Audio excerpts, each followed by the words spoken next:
Hey friends! Today I would love to talk about my personal experience with neurodivergence in context to the tarot. This is going to be a very talk-focused video, less visual perhaps, so if you just want to put it on in the background, be my guest.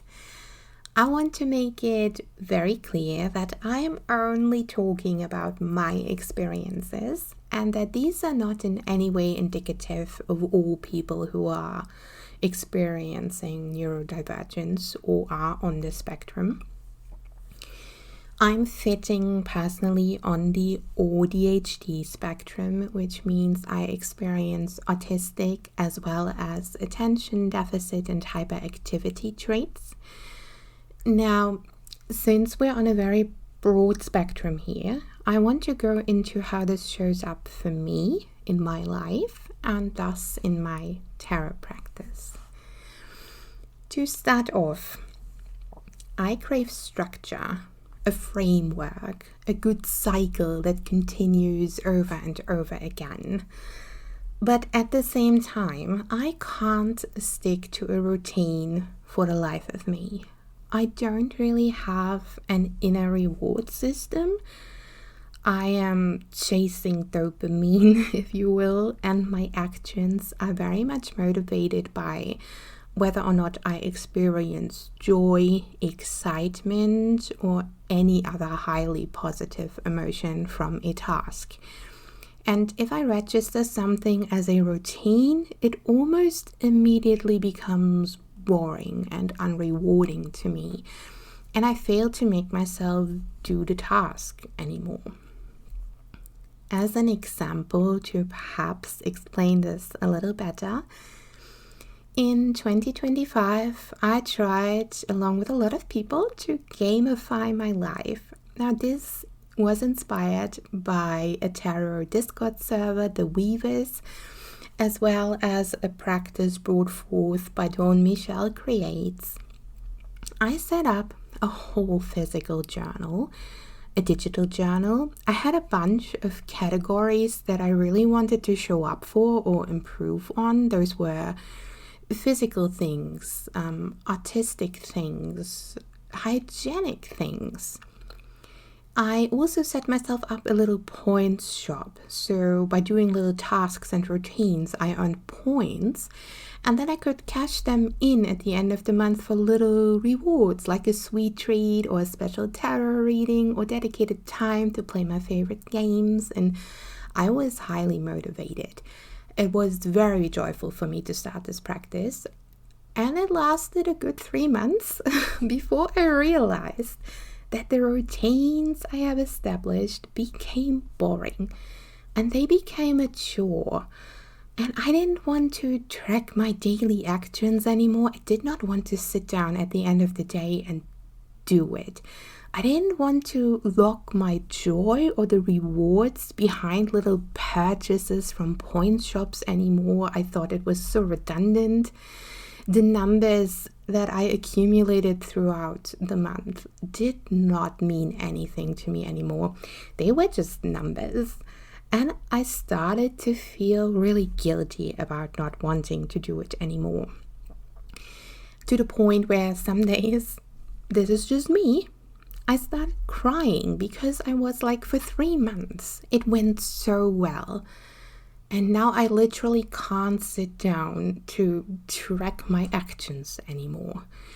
And then I became physically sick to the point of not being able to do anything anymore. I had a swelling in my jaw that affected my entire face for 2 months. And I'm not saying it was because of the stress that I put upon myself. But it was a pivotal moment for me to just stop. And all of this is part of my neurodivergent cycle.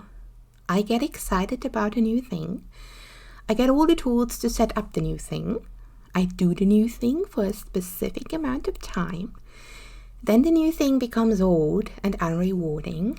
I feel really guilty about it, and then I go into autistic burnout until you can probably guess it, get excited about a new thing again. So, how do I keep a consistent tarot practice when I know my burnout cycle and when I know that I realistically can't keep a consistent routine? Number 1, outsource it. Outsource your practice. The biggest game changer for me was to outsource my practice. Now, what does this mean? For me, it means I joined a group or an event or any type of hosted gathering where prompts are being provided for me. Examples of this would be the Lionheart's monthly tarot challenges over on Instagram. This one is completely free. It's very accessible for a short attention span kind of situation. You pull one card a day under a specific subject with the occasional bigger card spread sprinkled in. And you can do these for yourself. You can share them online in groups or whatever works for you. You can share them on Instagram and tag the creator. This is honestly something I love to do when I feel so overwhelmed with coming up with prompts for myself. Another outsourced practice, which I have been a part of since 2022, I believe, is the one hosted by Dawn Michelle Creates. This one is a paid practice through a YouTube channel subscription. However, you are part of a really big community there. I am a part of a really big community there, which is mainly hosted on a Discord server. But this one has been and continues to be so worth it for my personal practice. It has actually established how I approach my personal practice. And the work that is being put into hosting this by Dawn Michelle is very admirable. It is so varied, and each year marks a bit of a different flavor of tarot practice, and my brain really came to appreciate mixing it up like this. Number 2, switch up your decks. For me personally, I struggle with using the same deck for too long. The readings I do become very muddled in my memory the longer I use just one deck, and I struggle to discern the messages received through the tarot. I personally switch my decks up every month because of this, and I can feel, especially during that last week of the month, how fatigued I become using the same decks. It's like my brain starts to reject their messages and it becomes so repetitive, I simply struggle to retain anything. And different artworks from different decks help me stimulate my brain in new ways. I think the action of rifling through my decks and picking something new that fits the current season or this outsourced practice that I'm doing is so rewarding in and of itself. It kind of builds the joy that I crave. It builds excitement. I'm also a very visual reader, and I tend to read the artwork more than the specific card itself sometimes. So I really love diving into new imagery. This helps me keep it fun and interesting for myself. Number 2 of what helps me is to keep a journal, or 2 or 3. And now you may ask, good Toadie, isn't that awfully overwhelming? And I say yes, definitely.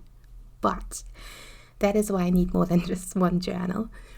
I need to compartmentalize, I think is a good word, these energies, the readings and the subjects I'm doing readings on in a way that pleases my little brain library. I have one journal just for monthly year ahead cards, which needs to be set up in a very specific way. And I need one journal that is more of an artistic expression, where I don't write down every single thing, but capture more the vibe of the readings. This one has drawings, collages, and pictures in it. Then I need one journal that is a daily brain dump without aesthetics, where I just write every single day for one provided prompt what I think.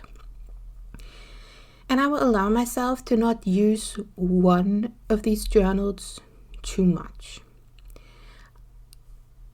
Believe it or not, having 3 journals actually helps me because I use them at different times for very specific things, and that helps me to keep all of them on track because I'm never stuck in just one journal. It never becomes too boring or too much of a routine since I switch them up throughout the month. Point number 4 for me is make it more fun. Tarot cards do not need to begin and end with your spiritual or self-reflective practice. Tarot for me can just be fun. I use my cards in more ways than just readings. For example, I love solo journaling RPGs. Playing with my cards outside of the context of meaningful readings allows me to mentally clock out for a bit while still handling the thing that pleases me so, which is a tarot deck. I would love to recommend solo journaling experiences such as Koriko A Magical Year, which I think is very popular, but for a good reason. Another one that is fairly new is called The Pictures I Took That Day. There's another one called Anamnesis, or also highly recommendable, Turban at the End of the World. I will link everything down below if you would like to check them out. And if you are interested in finding more, I can highly recommend the website itch.io as a source for these type of games. You can just put in solo journaling tarot into the search bar and a bunch of them will pop up. A lot of them are free or they're available for a very small price point. So I think it's definitely worth checking out. And number 5, most importantly, unplug if you must.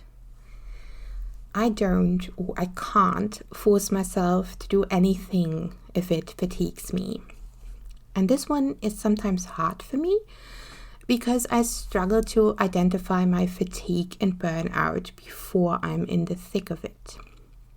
And also, here's a truth about my practice.